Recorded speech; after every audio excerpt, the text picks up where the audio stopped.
Hello and thank you for joining this video. So I will be talking today about our year in review with our solar panels in the northwest of England. So we got these in at the end of 2022 and now have the full year of 2023 to look at the data. We got a very large solar array, so around a 10 kilowatt array, and also a 10 kilowatt of batteries as well. It's been much better than I could have anticipated, even given the gloomy weather that we had towards the end of last year. And within this video, we'll look at the system and we'll also talk about the costs, benefit, and payback period. So in terms of context, I think it's important to flag that our house is electric only, and that will make a lot of sense when you see the significant kilowatt usage per year. It also has three-phase power, which is not typical in the UK, tends to be single-phase power, but that did mean we could get a slightly larger solar array, which was needed given the energy usage that we do have. And that's mainly driven from things such as we charge 3 electric vehicles, 2 in our household, but we also charge our neighbour's car as well. For our heating and cooling, we have a heat pump system, an air-to-air system or air conditioning, and that's what heats everything or cools everything in summer. And actually I'll do a video on that in the future because I think it's a undervalued heat source, not really pushed at the moment. And then of course we have an immersion heater for hot water. I mean, down the line I would love to replace that with a heat pump as well, but at the moment it's fine as is. The house itself, it's a flat roof, single floor, and it's all south-facing. Given the fact that it is a flat roof, you can position that any way you want to. It hasn't made a huge difference though. As long as you've got a south-facing roof, I think you'd be completely fine. It wouldn't make too much of a difference, but that's our house in a snapshot. So in terms of the system, the whole system is a Solax system, and that's 24 solar panels at 420 watt. We've got a 3-phase hybrid 10 kilowatt inverter from Solax, and 2 batteries. We've got the Solax master battery, which is 5.8 kilowatts, and then you can get additional slave batteries. So we have one of those at 5.8 kilowatts. So really around just shy of 10 kilowatts is usable, given the sort of the thresholds that you can charge and discharge to. We could actually get 2 additional batteries, and I think down the line I would like to do that because the batteries have made a big difference, which we'll definitely come on to. So in terms of the numbers, so our energy usage was around 21,000 kilowatts last year, and as mentioned, it is an electric only house, 3 EVs, heat pumps, immersion heater, everything's electric, so that's where it's mainly driven from. But as you can see, of solar, that was around 7,181, and that offset that overall consumption, mean that we took, and I say only, but we only took 14,000 kilowatts from the grid. Still a significant number, but you can see that already that's reducing the kilowatt usage by nearly 33%. I think again what's also important to flag is with solar power you can export to the grid, and that's really made a huge difference for us. With the tariffs that we have, we were really focused on making sure that we could export to the grid over trying to just use it inside the house, and that's because off-peak tariff is 7.5 pence per kilowatt, so obviously we wouldn't try and charge the car, for example, on a sunny day just because at night time it's only 7.5 pence to do that, whereas in the daytime if we can export we actually get 15 pence per kilowatt, and that isn't on a SEG tariff either, that's on a specific modern recent, anyone can apply for Octopus tariff to do that export. And as you can see here, we exported, well, overall we generated 11,000 kilowatts, 11,470 kilowatts, but we exported 4,290 of that to the grid. And we'll touch on what that means numerically later, but as we said, that's 15 pence per kilowatt. Now, just circling back, I mentioned about the batteries assisting with peak off-peak usage, and so that grid usage at 14,000, actually thanks to the batteries, it's split in a really nice way that around 17% of that was peak at 30 pence, but actually because of the batteries the vast majority was off-peak, and our off-peak rate's only 7.5 pence as mentioned. So the batteries really, I mean, we got them at the time as a recommendation, and with usage over a year I can't recommend the battery part of the system more, and if anything actually I would maybe consider having a slightly smaller solar array to have a larger battery storage if cost becomes an issue. I personally would like to add those additional batteries that I mentioned that you can do with Solax because it's modular, because they've really assisted on those cloudy days where you're not generating much. You know, I charge the batteries at night time at 7.5 pence. They're extending essentially my off-peak rate for as long as that 10 kilowatts will carry me. Now, of course, in winter, that's not very long because I have electric heating, as we mentioned, but still, it helps to offset it by giving me those additional hours. And on the sunny days, of course, the solar panels will charge the batteries as a priority before exporting, but yeah, really can't highly recommend the batteries to any system. And then just looking overall at the solar yield and how it's panned out for the year, I've also set up to plot 2024 data in red, but in blue's the 2023 data. And you can see sort of in January and February and also November and December it doesn't really do much, but it's that nice climb. And actually last year, if you remember in 2023, we had beautiful weather, really nice hot weather. And then as soon as June ended, it just rained. It rained non-stop for the rest of the year. And you can see that in the data. You can see from June, it drops off very sharply in July. Still generated quite a lot though, even though it was, I think, rained every single day from dawn till dusk, or at least it felt like that. But yeah, still generated quite a bit of power. But what we can see a year later, March and April, we're already generating a little bit more than we did last year.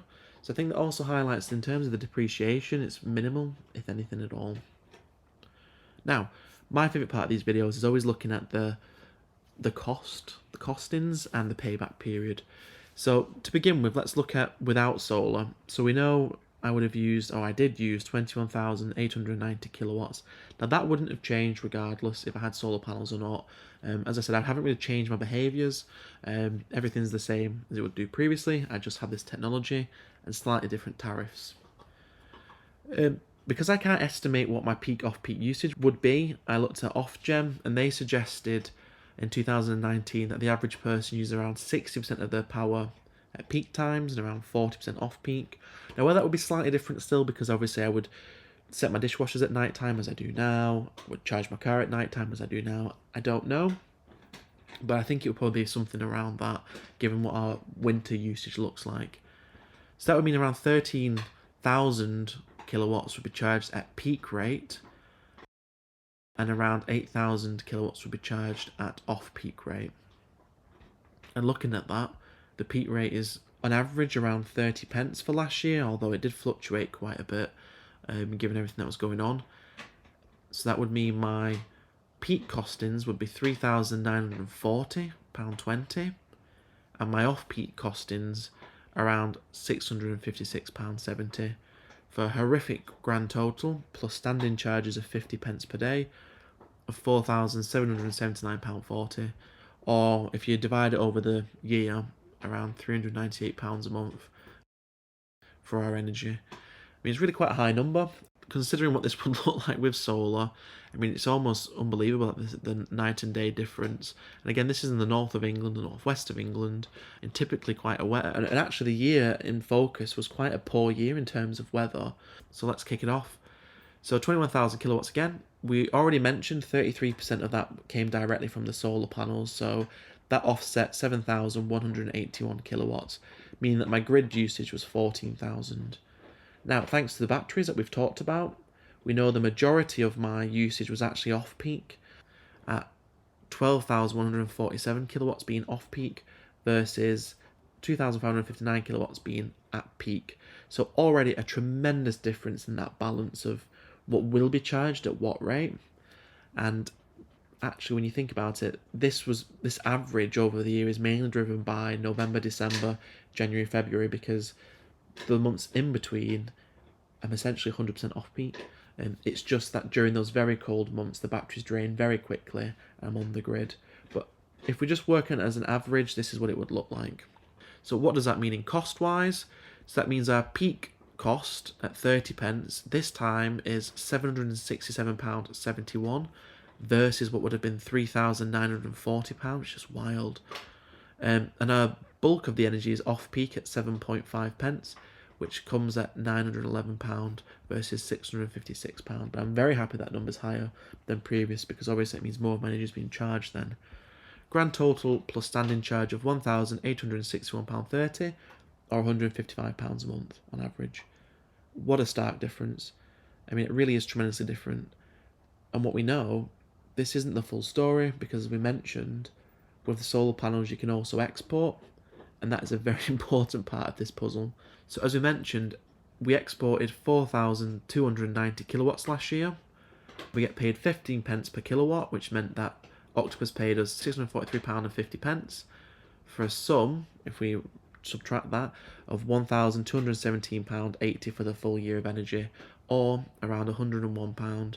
And you compare that to the over £4,000, or monthly nearly £400 versus £100, that's around £300 a month saved, which is such a significant number, meaning that actually the payback period for this entire system, which was about £15,000 to install, is only 50 months. And like I said, I had this installed at the end of 2022. We've already had 2023. We're nearly midway through 2024. And I think that is astounding. So, yeah, whenever you hear questions around whether solar panels are worth it in the UK, in our climate, sure, in December, January, November, you're not going to generate much. It's going to be very poor. But the rest of the year, absolutely. But I think what's really important for the UK is to consider the battery storage as well. The battery storage has really made a big difference with this. Now, I've mentioned quite a few times the important factor of tariff for energy costs, and I can't highlight it strongly enough that the tariff is what's most important. So I'm on two. So for my import, I'm on Intelligent Octopus because I've got an electric car that's viable, which means these are my current rates. I mean, these have changed. They've recently dropped from the day rate. I think it was over 32 pence at one point. And that's my peak and on-peak period. And of course, my export rate is this 15 pence. Now, it's important to note this isn't an SEG rate. You know, this isn't one of those lovely schemes that none of us can get on anymore. This is a recent tariff that you can go on now. And this is my referral code as well. So if you are interested in Octopus, if you're not already with them, then you can scan that and we can both get £50, which is always really helpful. Now, I will just say this as a caveat. I'm not the biggest fan of Octopus. I've had a few issues with them over the year. I mean, they are rated as the #1 supplier in the UK, which I think is it's less of an accolade and more of a sad reflection on what the state of our utilities actually are. But nevertheless, they do currently have the best tariff. E.ON next is probably a close second, but I think Octopus just beats them at the moment if you can also get on their Intelligent Go tariffs. Not just the Go tariff, the Intelligent Go tariff. I say this was a quick video, it's 15 minutes of your time. If I've left anything out that's of interest, do let me know. If these type of videos are useful, again, do let me know. I'll create some other ones, we can look at some other data. Like I said, I've had an aircon installed for our heating and cooling needs, which I think is really interesting, and it's something that isn't typically done in the UK, which is a shame. The heat pumps they push at the moment are the air-to-wet systems with radiators, but of course you lose out on the cooling capacity. So yeah, there's a few other things I'd like to talk about which I think have been quite interesting since living in this house. But yeah, thank you very much for listening. Hope this was helpful. Solar panels and batteries in the northwest of England, absolutely go.